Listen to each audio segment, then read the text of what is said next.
i-expect yun from them eh. Considering Yeah. yung lineup nila. Considering yung Ang early nila. difference for me, maliban dun sa diversion kunyari nagamit ng diversion, Mhm. wala masyadong pang in-out ang AI. Oo. So ito yung closest to a dive comp, parang full dive comp sila pag kinumpara mo sa draft ng Lazy. Kasi Lazy here, pwede silang poke-poke lang, in-out, tas ayaw. Hindi mangyayari laban, pwede sila mag-macro. Diba? Pwede sila mag-split push. Oo. But AI, tingnan mo, Bri, pansinin mo, after the diversion, or let's say, ginamit yung diversion pang retreat, yun na yun. Very clear. Yep. And I fear na isa sa mga pinakamagandang ways to respond dun sa mga potential diversion plays is yung presence ng Aurora dito na parang pinag-isipan pa ng Lazy Esports na ito na nga yung ipipick nila kasi may Frigid Glacier na pwedeng ipang-anticipate. So, parang kailangan mong i-make sure kung ikaw yung AI na hindi kayo mauunahan ganun or hindi makakapag-plan in advance ang Lazy Yes. Esports para sa mga surprises. Para sa mga fans ng bagong barangay, sa mga na-heartbroken ng MPLPH playoffs, alam nyo to. Der! Ah! Teka lang. Sa ilalim na mismo ng torre, sinugod si Der. At mabilis na rotation yun at paghanap mula kay PS ha. Talagang parang XP agad tayo. Bri, may teorya kung baka na-aurahan dun si Der kasi pansin mo, nagamit niya yung flicker niya. So, ibig sabihin, may nangyari doon na hindi natin nakita. Naipaglaban siya, tapos hindi niya na-expect na nandun si PS, tapos nabigyan. Tuloy pa. It's still happening. My goodness, pangalawang beses na ito na mahanap ng AI Esports yung kill on to Der. At hindi yata ito ang pinaka-ideal kasi for the past ilang games na nakita natin, ang Phoveus parang alam mo na kaya niya na yung sarili niya for sure kung yun lang. Pero hindi. Minsan, parang ano yan parang may times na kailangan din ni Phoveus na mag-ingat. And this definitely opens up the early game for AI Esports. Dahil dun sa 2 free kills kay Der, feeling ko ang call niyan, then, teka, nabugbog ako, easy muna. Oo. Ito na yung sagot sa sino kaya mas magiging aggressive, sino yung mas makakapag-establish ng early game na parang tanong ko nung simula kasi sobrang naging favorable yun for AI Esports na shutdown sa isang Phoveus XP agad ang nakita natin nangyayari at ngayon pa lang na nakapan tayo sa bottom lane, may onting pang-aura rin na parang pinaninindigan si Yig dito sa Hylos dun sa pag-control niya ng waves up against there. So, sobrang libre ngayon ng AI Esports mag-invade ng ganun and na-deny si James Pax nung kanyang purple buff. Nakita natin to in the previous series, King Kong, na naawan siya ni Tuzu. Pero ang difference ngayon is, tanong, kaya ba ng Lazy Esports mag-clutch? Meron ba silang ganong, para ba sabihin natin, mindset together, di ba? Na parang, wait lang, ngayon natin gagawin to, adjust tayo. Pero wait lang, diniversionan. Uy, teka, inabangan. Si James Pax! Ako po.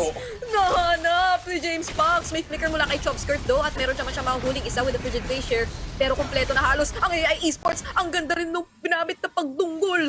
Wild charge at dalawa yung na-stun. Kaya naman 3 members of Lazy Esports yung nakatumba dun. Hindi yun flicker donggol talaga pinadala lang. And now, oh no, yung passive! Hinintay at kinaya!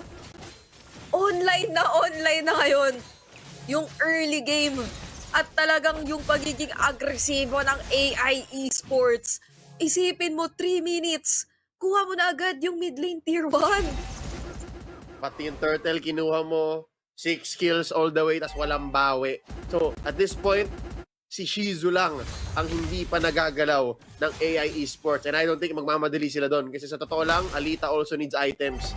So right now, yung sinabi natin nung draft na sobrang dive heavy comp ng AI Esports, napagana na, walang punish, walang bawi. Yeah, napakahirap nito. Sumasakit na rin ultimo si Lina na nakalitan ignition pa. So, parang damang-dama mo yung naging burst damage ngayon ng AI Esports. Even kanina, sabi natin, parang i-expect mo yun from Lazy kasi Nolan Nathan naman ito. But at the very least, yun alam natin. Nathan yung hawak nila. And pagdating naman nung kung mapaano nila 15, 20 minutes yung labang ito for sure ay maganda talaga ang magiging defense nila. Hindi ito parang sole responsibility na lang ni Der on the Fovius katulad ng nakita natin kanina. Mas may ano sila late game din na magiging insurance para doon sa mga posibleng mangyari. Pero very difficult situation ito. 0-6 na yung kill score natin and this early, 5 minutes into the game, 5K na yung gold lead ng AI Esports. Ang natitirang pag-asa ng Lazy Esports ay isang late game turnaround. Not even mid-game. Possibly even ultra late game. So, talagang ang call nila ngayon, I hope, is let's play the map, guys. Bigyan natin ng farm si Shizo. There, easy ka lang. At this point, kino-consider ko, magta-Thunderbelt ka pa ba? Bilang isang Fovius dito, di ba? Kasi baka hindi mo rin mastaan eh. Kasi ayaw mo lumaban. Baka ang gawin niya dito is early chop suey build para lang hindi mamatay. And then kapag go time na, saka ka mag-Thunderbelt kung may oras pa. The moment na lumapit yata si Der dito, parang hindi na rin siya tatagal ng sobra eh. Up No. against the true damage na meron dito si PS. By the way, 303 at level 10 na. Tapos, lagi naman siya naaalalayan ni Ying at ni Lina. Parang hindi nga sobrang pinangsisimula so far ng AI Esports yung mga wild charge eh. Parang kaya nilang makipagbubugan lang harapan kahit glorious Yes. pathway lang. Kasi parang pang ano na lang nila eh. Pang secure na lang nila in case mag-attempt ng punish or counter-engage yung Lazy Esports yung wild charge. So, ang dami mong iisipin na yun. Parang medyo nanenegate na nga din yung capabilities ng isang Ruby na maging super gandang pang-interrupt sa AI Esports. Kasi sobrang Wala. pinagsasabay-sabay nila eh. Yung sinasabi mo nga na pagsugod at pag-all-in dito. Kung ikaw pa ang, parang ikaw pa yung mahihiyang mag-attempt na mag-interrupt kasi alam mong mamamatay ka lang. At that's what you get with the 6,000 gold lead para sa AI Esports dito na pinangunahan ni Alita at syempre ni PS na hyper-farming ang alpha na to. Sa totoo lang, I think kalahati ng jungle, minimum, Brigida, kalahati ng jungle ng Lazy Esports, ilaan mo na kay PS. Kasi sa totoo lang, even these small camps, ano mo, si Alita rin kumukuha eh, oh. So imagine mo gano'ng kagutom to si James Punks. Oo, nandun na nga lang siya sa taas ngayon. Naabot niya naman yung levels at least yun lang. Pero parang willing naman na yung AI Esports na ibigay yung mga ganoong klase ng trades. Katulad nung nasa top. Pero teka lang, Obsim! Ang ganda nung naging hatak niya onto PS. Napakagandang shutdown din para sa Lazy Esports. Kinailangan nila yun. At nakakuha rin sila ng tore kahit papano. Ayan, mas lalo nagmumukhang posible ang ultra late game comeback ng Lazy Esports. Nakakontrol nila yung gold lead, nabutasan nila yung top lane tier 1 and na-push out nila ang bottom lane push ng AI Esports. Pero that's being hopeful, di ba? Bilang isang Pinoy, gusto mo syempre Pinoy pride, Lazy Esports, MDL champion, let's go. Pero yung early game talaga napunta sa AI Esports eh. That's what this draft got for them. Itong hyper-aggression nila. So right now, economy control, 8-minute mark. Nagra-roam boots na ang gold laners natin. So far, I think tama itong ginagawa ng Lazy Esports. It's the right call. Huwag kayong lumaban, play the map, and then kahit itong Lord, kahit 20 seconds kahit itong Lord, mag-defend na lang kayo sa base. Nakikita naman na natin yung paunti-unti nilang nagagawa talaga na bawi, tapos na parang, ano pa naman si James Punks dito, na parang, sige, okay lang, trade din muna tayo. And I feel na yun din naman yung gusto nilang panindigan na call as of now. Pero for AI Esports, parang ano din sila all around the map din naman yung gusto nila yatang ipamalas na control ngayon kontra sa Lazy Esports. Nakakatakot yung abang na ginagawa ni na Alita doon sa top. Kasi pwede rin naman silang mag-diversion lang din babalik dito sa Lord kung kinakailangan. And speaking of ayun na nga, wala naman silang nahanap na member na Lazy Esports, pero yung Lord ay hindi na yata makukontest na Lazy. Yun ay low cost. Uy, linapagan ng Glorious Pathway. Uy, Teka lang, Omsim, makakatakas ka ba dito? Masasayawan mo ba yung mga miyembro ng AI Esports? Si Ying lang naman pala ang tumipigil sa kanya. Pero nandito na rin si Black, baka gumamit pa nga dito ng wild charge na immune doon. Yung I am offended. Hindi na kinomit yung mga importanteng resources ng AI Esports. Grabe naman, parang gusto nilang ireserba for this Lord Siege. paano kung hindi nagamit ni Black yung lakas ng kalikasan? Paano hindi niya charge yun? Paano hindi siya immune? Siguro napatay siya dun sa baba. Mabilis Pero, na. Yun nga lang, again, mechanically speaking, Lina! Mechanically speaking, very confident ang AI Esports. So now, Yes. mapupush nila all lanes. Yan, at nag-revitalize doon si Ying ha. So medyo may information naman ang Lazy Esports, pero teka lang, papasok na nga rin dito with the Glorious Pathway sila Ying. Gusto lang naman kumuha ng tore ng AI Esports, pero i-deny talaga yun sa abot na makakaya ng Lazy. Pumasok na rin si Der, hinahanap niya si Alita. Kaso medyo napalalim na yata Frigid Glacier, ang ganda nilulapag doon sa dalawang natira doon sa likuran. At kinakailangan na nilang mag-diversion out, pero umabot si James Fox at naiwanan si Black mag-isa. So magiging dalawa pa yung trade kasi mabilis siyang maglakad. Maaabutan ba ni James Fox? Naku, hindi! Nakapag-flicker away si Black. So hindi pa rin nababasag ang kanyang Grok. And all this while, nung kamunti ka na mamatay si Der, sabi niya, guys, kayo na muna.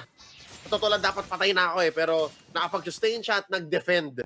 Kaya patay yung Lord, nakalahati yung tier 3 turret sa mid, pero buhay pa ang Lazy Esports.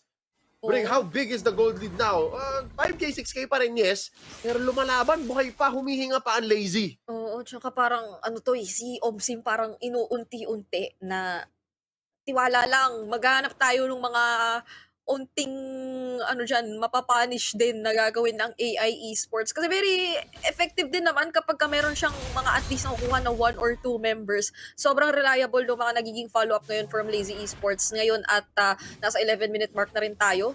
So nakaipon na rin ng gold kahit papano. Ayan, si Shizu, kung titignan nga natin sa gold leaderboard, hindi rin naman pala sobrang nalalayo. At pumapangalawa pa nga overall sumunod kay Alita. So, hindi rin nabibigyan. Yun ang isa pang maganda. Hindi rin naman sobrang nahanap na AI Esports pa ulit-ulit si Shizu. That's right. Kahit si James Banks, kanina nakita ko parang 1.5, almost 2K yung lamang ni PS sa kanya. Humahabol na siya. So I think that's what you get after that shutdown kill. Yeah. And of course, kung di ka man makapag-farm sa jungle mo, at least yung lanes, diba? Sini-split push ni James Banks yun, nakabawi na siya. So you'll see here, parang 300 na lang yata ang lamang ni PS. Sa gold lane naman, less than 1K ang lamang ni Alita. Ang laki pa rin ng gap between Ying and Der. Uy. So tama ang naging teorya ko na hindi nga muna magta-Thunderbelt ang isang Phoveus. So guys, pro tip yun para sa mga nagra-rank. Kapag nabugbog kayo, first 5 minutes, 6 minutes, huwag nyo muna pangarapin mag-Thunderbelt, diba? Oo. Anak, tiis muna tayo, anak. Mag-defensive items ka muna. At saka halos 3 ang or 4 sa Lazy ang naka-roam. Pero wait lang! Medyo binigla doon ng Lazy Esports. Yung mga gusto lang naman pupwesto ng members ng Lazy Esports. Shizu, nag-entropy out na. Pero hinahabol pa pala nila Black at ni Ying yung ibang mga tumatakbong miyembro ng Lazy sa baba. So hindi na makakalapit ang Lazy Esports for this Lord. At inaangat lang ng AI Esports yung mga waves nila. Ni isang battle spell, hindi kinailangan gamitin ng AI Esports. So, again, kahit sabihin natin medyo nakakabuo na ng items ang Lazy Esports, iba pa rin talaga yung firepower na meron ng AI na ult lang ang puhunan nila, napatay nila si Omsim agad, na-pick off nila. So, again, kaya lang naman medyo gumanda yung past 2 or 3 minutes for Lazy because nakambakan nila sa loob ng base, na-punish yung AI Esports. But that last sequence, no, is proof na sobrang lamang pa rin ng AI Sports, lalo na pag team fighting. Kapag gulpi di gulat ang usapan. Oo, tsaka feel ko kasi